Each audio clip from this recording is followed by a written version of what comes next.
Welcome to Decoding Learning Differences with Kimberly LaBelle. This episode is tracking progress. So at this point in the year, if you're listening when it goes live and the episode goes live, I'm assuming that you have started your school year and that you may or may not be doing anything with tracking progress. Earlier in the year, we talked about setting goals, how to set relevant goals for your school year, for your week, for your life, and how to look at that. So today we're going to be getting into how to track progress. Again, episode 32 was how to set relevant goals. The purpose of tracking progress is to recognize when things are going well and when things aren't going well. So if your child is making really good reading growth, but you're still giving them the same level reader, you're not pushing them to get a little bit better, right? You want to track progress so you know when it's time to move them up in their reading level. Or if they're still struggling and you're not paying attention and you keep moving them along and things are getting harder and they're not able to keep up, we need to backtrack and figure out what is going on earlier so that we can figure out how do we solve that problem. So one method of tracking progress is a strategic sample collection. Oh, let me back up a little. One other really big purpose is to remember that we are making progress. To remind ourselves that we are making progress, that our child is learning a lot, and to feel good about all that our child is learning, even if they are struggling. Also recognizing the learning that's happening. So that's another big purpose, is to celebrate all the great things that are happening. Okay, so method one of tracking progress is just a strategic sample collection. So this is thinking through, not saving every single item of work that they do unless they don't do very much like paper pencil stuff.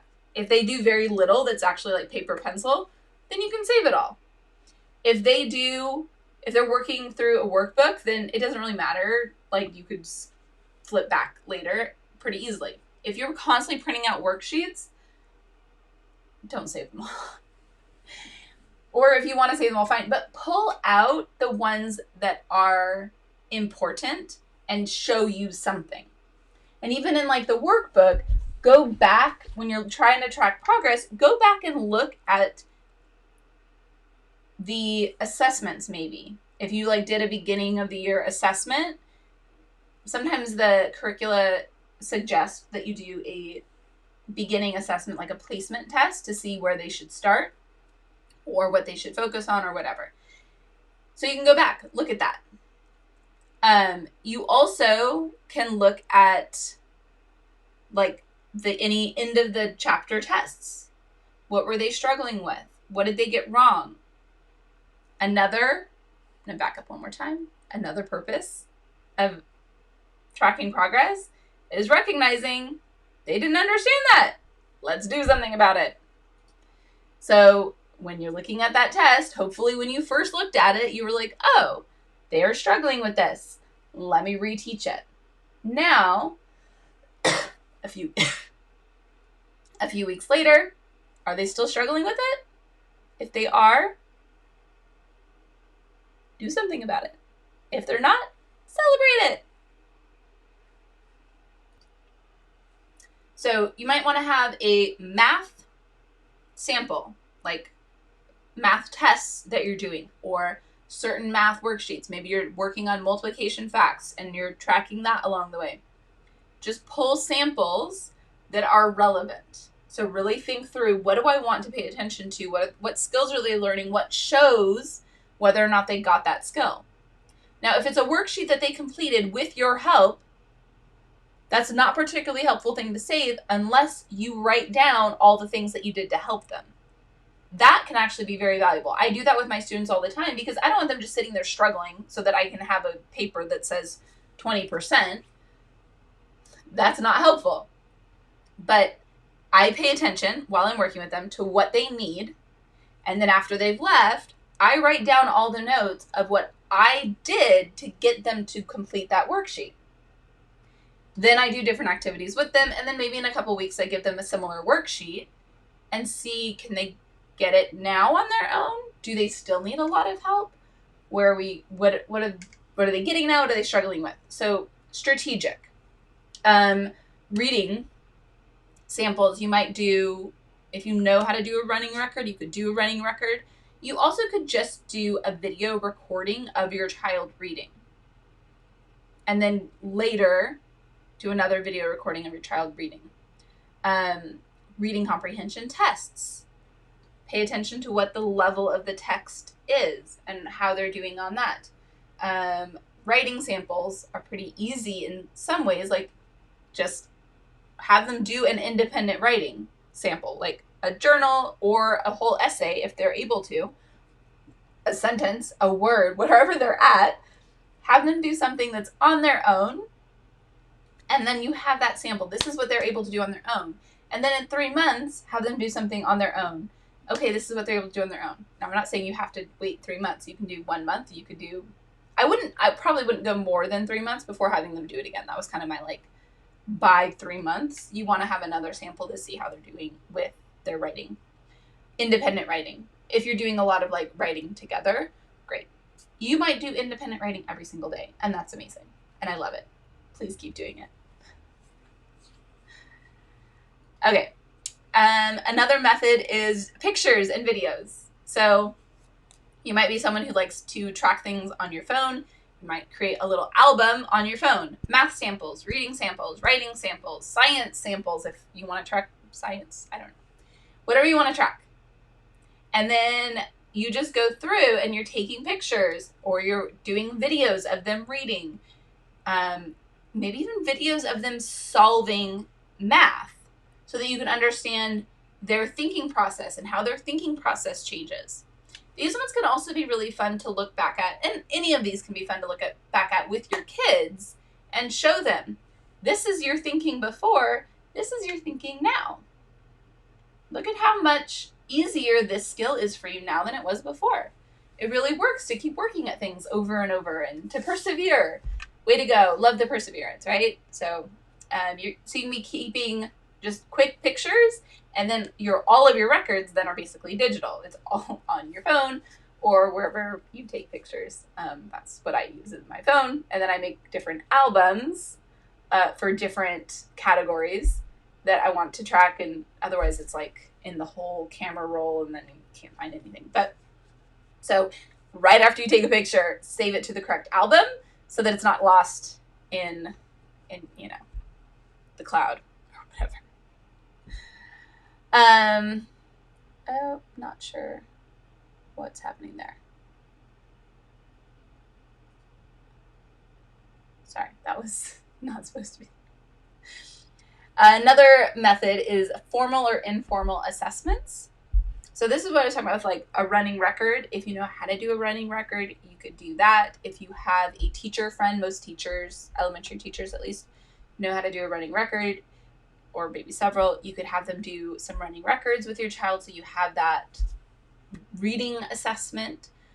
Those can be really valuable to have on record because they give you a lot of insight. And if you're having a teacher do it, have the teacher walk you through what the mistakes are, what those mistakes mean, how to correct those mistakes going forward, because that's why they're valuable to me. Some teachers just do running records and they write down because they're supposed to, and then they write down the kids' fluency score and accuracy score and comprehension score, and that's all they do with the running record. They just write down the scores. The good teachers will use that information to structure how they respond to that child's reading in the future. So if a child is constantly replacing the with a, you might do a quick little activity where they have to recognize the difference between the and a. If a child is constantly, but if they do it once in their reading, you're not going to stop them and correct them. Ignore it. But if they're constantly doing it, you might want to correct it. just to make sure that they know the difference. It's a really common one with like the stronger readers. They start to make that switch. And most of the time I don't do anything about it because it's not changing their ability to understand what they're reading. And they do know the difference. It's not that they don't know the difference. It's just like what comes out when they're reading out loud. We all tend to make mistakes when we read out loud. So it's not like a big deal. But if all of their errors are, anyways, I don't want to get into specific, but if they always have a certain type of error, there are certain ways to correct it every single time. The formal / informal, like end of chapter math test, right? Keeping all of those. And also the more structured ones, you might have something like a star math test or a star reading test. If those are available to you, it's an accelerated reader. And they actually give very helpful, in general, I don't know how to say it. They can be helpful to actually show progress. Like the scores are really narrowed down enough that you can see significant progress in a particular child pretty easily. So those can be really good to invest in if you're interested in some kind of formal, where are they at? If you don't really care where they're at compared to others, which is really what that score is showing, then don't worry about it. Skip it. It doesn't matter. It might be much more valuable to you, just like the end of chapter test. What skills did they learn? What skills are they struggling with? And keeping track of those.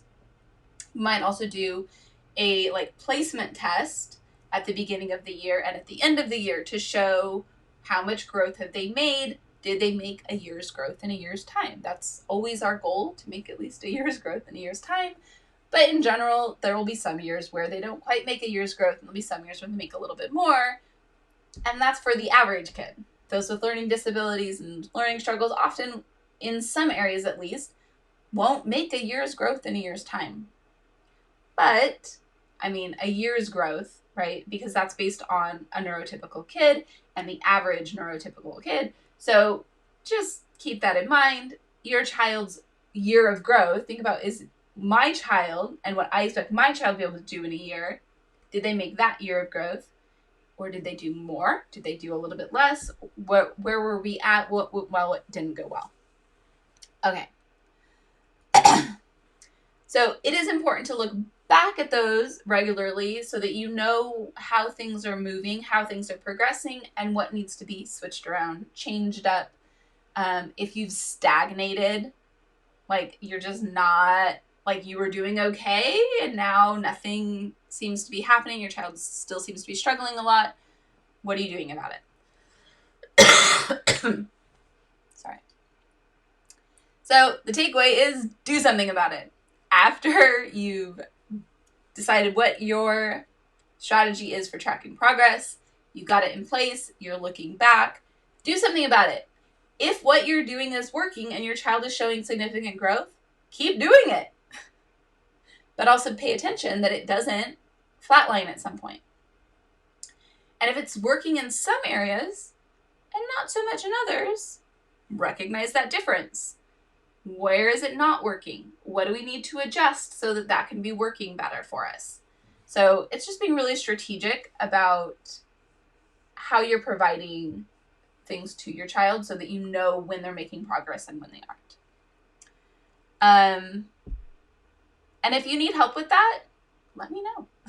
That's what I'm here for. I am here to help you. So if you are looking for more support, look me up. Email me, Kimberlyn@decodinglearningdifferences.com. You can also find me at yourparenthelp.com. And I have services available to help parents work through some of this stuff, one-on-one, problem solve, and just get back on track, right? It doesn't mean that your kid needs to go see a tutor, which can get really expensive. We can work through something pretty quickly and get some really strong results. So check me out. I do have a few different options for that. And either way, let me know how things are going for you and what you do to track your progress. Do you do something entirely different? Do you do kind of a mixture? I would see myself doing a mixture for homeschooling And also for in the public schools, I do mixture as well. So let me know what you're up to. Kimberlyn at decodinglearningdifferences.com. I can't wait to hear from you.